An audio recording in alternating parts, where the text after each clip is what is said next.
Épître de Paul aux Colossiens, chapitre 1.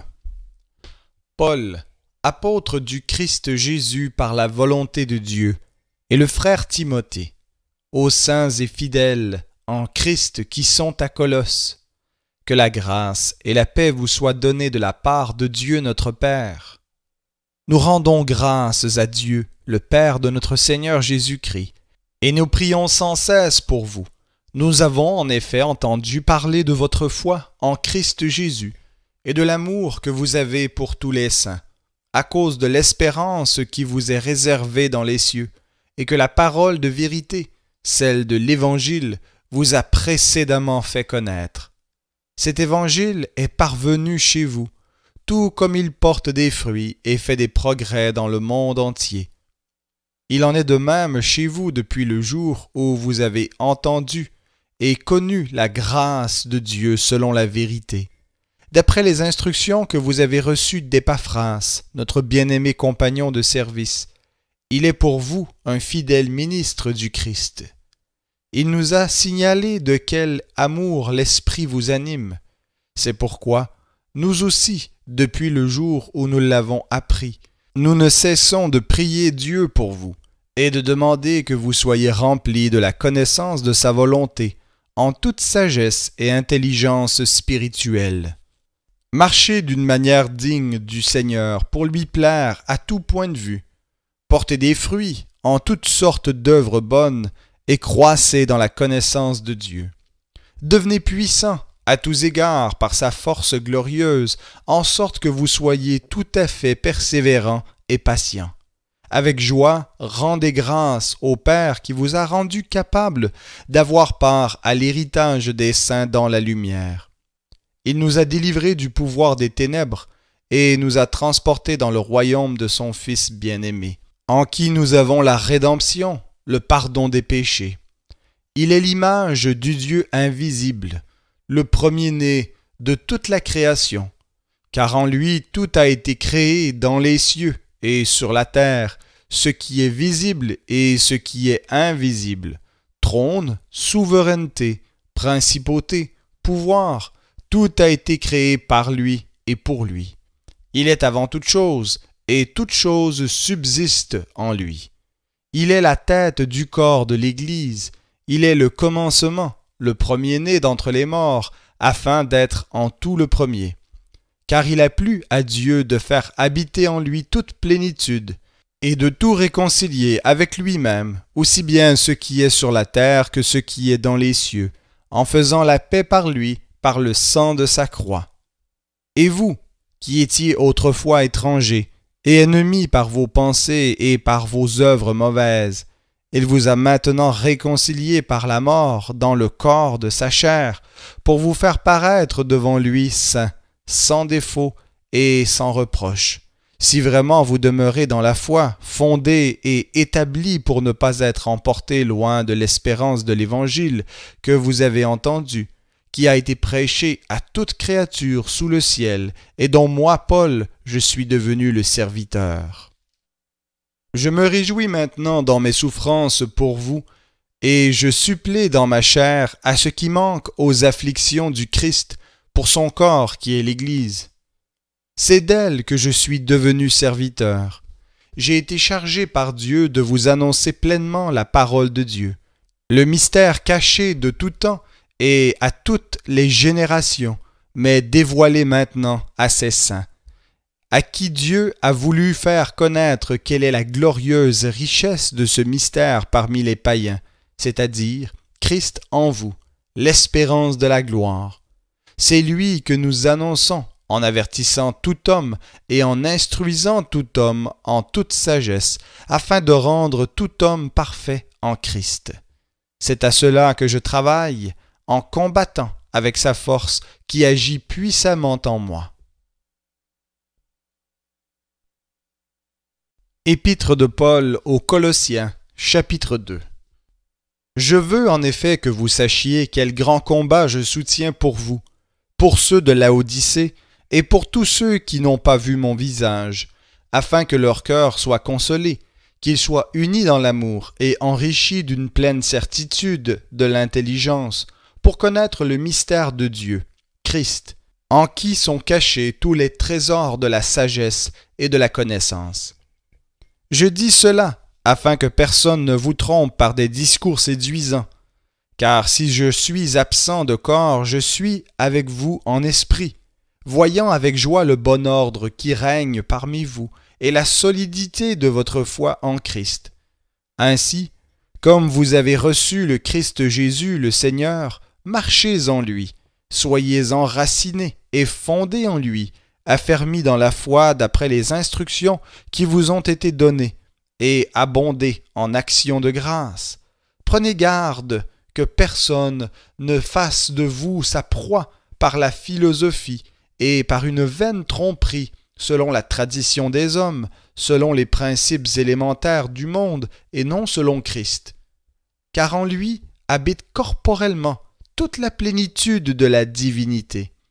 Et vous avez tout pleinement en lui, qui est le chef de toute principauté et de tout pouvoir. En lui aussi vous avez été circoncis d'une circoncision qui n'est pas faite par la main des hommes, c'est-à-dire le dépouillement du corps de la chair, la circoncision du Christ. Ensevelis avec lui par le baptême, vous êtes aussi ressuscités en lui, et avec lui, par la foi en la puissance de Dieu qui l'a ressuscité d'entre les morts. Vous qui étiez morts par vos offenses et par l'incirconcision de votre chair, il vous a rendus à la vie avec lui, en nous faisant grâce pour toutes nos offenses. Il a effacé l'acte rédigé contre nous et dont les dispositions nous étaient contraires. Il l'a supprimé en le clouant à la croix. Il a dépouillé les principautés et les pouvoirs et les a publiquement livrés en spectacle, en triomphant d'eux par la croix. Ainsi donc, que personne ne vous juge à propos de ce que vous mangez et buvez, ou pour une question de fête, de nouvelle lune ou de sabbat. Tout cela n'était que l'ombre des choses à venir, mais la réalité est celle du Christ. Que personne, sous prétexte d'humilité et d'un culte des anges, ne vous conteste à son gré le prix de la course. Un tel homme s'abandonne à des visions, il est enflé d'un vain orgueil par ses pensées charnelles, au lieu de s'attacher au chef, par qui tout le corps soutenu et rendu cohérent par les jointures et les articulations, grandit d'une croissance qui vient de Dieu. Si vous êtes morts avec Christ aux principes élémentaires du monde, pourquoi, comme si vous viviez dans le monde, vous laissez-vous imposer ces règlements? Ne prends pas, ne goûte pas, ne touche pas. Toutes ces choses vouées à la corruption par l'usage qu'on en fait.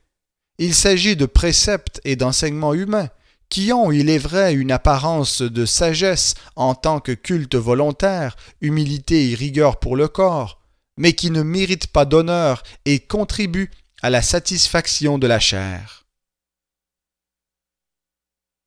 Épître de Paul aux Colossiens, chapitre 3. Si donc vous êtes ressuscités avec le Christ, cherchez les choses d'en haut, où le Christ est assis à la droite de Dieu. Pensez à ce qui est en haut et non à ce qui est sur la terre, car vous êtes morts et votre vie est cachée avec le Christ en Dieu. Quand le Christ, votre vie, paraîtra, alors vous paraîtrez aussi avec lui dans la gloire. Faites donc mourir votre nature terrestre, l'inconduite, l'impureté, les passions, les mauvais désirs et la cupidité qui est une idolâtrie. C'est pour cela que vient la colère de Dieu sur les rebelles. Vous marchiez ainsi autrefois lorsque vous viviez dans ces péchés. Mais maintenant, vous aussi, rejetez tout cela, colère, animosité, méchanceté, calomnie, paroles grossières qui sortiraient de votre bouche.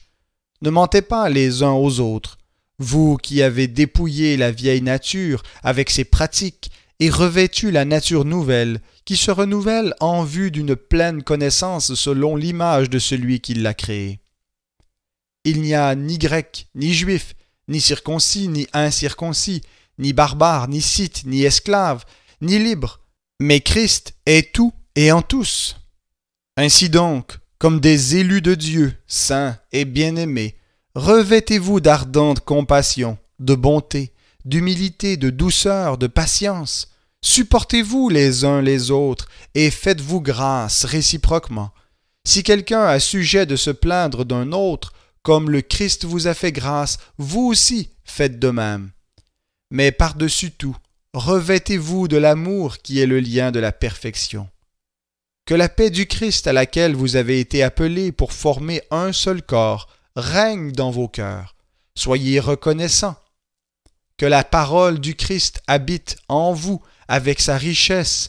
Instruisez-vous et avertissez-vous réciproquement en toute sagesse par des psaumes, par des hymnes, par des cantiques spirituels, sous l'inspiration de la grâce, chantez à Dieu de tout votre cœur.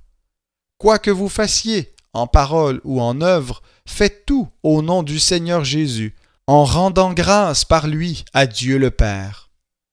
Femmes, soyez soumises chacune à votre mari, comme il convient dans le Seigneur.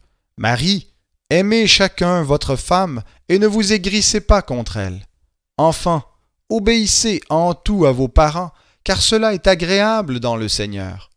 Pères, n'irritez pas vos enfants, de peur qu'ils ne se découragent. Serviteurs, obéissez en tout à vos maîtres selon la chair, et cela non seulement sous leurs yeux, comme si vous cherchiez à plaire aux hommes, mais avec simplicité de cœur dans la crainte du Seigneur. Tout ce que vous faites, faites-le de toute votre âme, comme pour le Seigneur et non pour des hommes, sachant que vous recevrez du Seigneur l'héritage en récompense. Servez Christ le Seigneur, car celui qui agit injustement récoltera selon son injustice, et il n'y a pas de considération de personne. Épître de Paul aux Colossiens, chapitre 4. Maîtres, accordez à vos serviteurs ce qui est juste et équitable, sachant que vous aussi, vous avez un Maître dans le ciel. Persévérez dans la prière, veillez-y avec action de grâce. Priez également pour nous, afin que Dieu ouvre une porte à notre parole, afin que je puisse annoncer le mystère du Christ pour lequel je suis dans les chaînes, et en parler clairement comme je le dois. Conduisez-vous avec sagesse envers ceux du dehors, rachetez le temps. Que votre parole soit toujours accompagnée de grâce, assaisonnée de sel, afin que vous sachiez comment vous devez répondre à chacun. En ce qui me concerne, Tychique, le frère bien-aimé, fidèle serviteur du Seigneur, mon compagnon dans le service du Seigneur, vous mettra au courant de tout. Je vous l'envoie tout exprès pour que vous connaissiez notre situation et pour qu'il console vos cœurs. Je l'envoie avec le fidèle et bien-aimé frère Onésime, votre compatriote. Ils vous mettront au courant de tout ce qui se passe ici. Aristarque, mon compagnon de captivité, vous salue, ainsi que Marc, le cousin de Barnabas, au sujet duquel vous avez reçu des instructions. S'il vient chez vous, faites-lui bon accueil. Jésus, appelé Justus, vous salue aussi. Parmi les circoncis, ce sont les seuls qui travaillent avec moi pour le royaume de Dieu. Ils ont été pour moi un réconfort. Épaphras, votre compatriote, vous salue. Serviteur du Christ Jésus, il ne cesse de combattre pour vous dans ses prières, afin que, parfait et pleinement convaincu de la volonté de Dieu, vous teniez ferme. Je lui rends ce témoignage qu'il prend beaucoup de peine pour vous, pour ceux de Laodicée et pour ceux d'Hiérapolis. Luc, le médecin bien-aimé, vous salue, ainsi que Démas. Saluez les frères qui sont à Laodicée, ainsi que Nympha et l'Église qui est dans sa maison. Quand cette lettre aura été lue chez vous, faites en sorte qu'elle soit aussi lue dans l'Église des Laodicéens, et que vous lisiez également celle qui vous arrivera de Laodicée. Dites à Archippe, prends garde au service que tu as reçu du Seigneur, afin de le bien remplir. Je vous salue, moi Paul, de ma propre main. Souvenez-vous de mes chaînes. Que la grâce soit avec vous.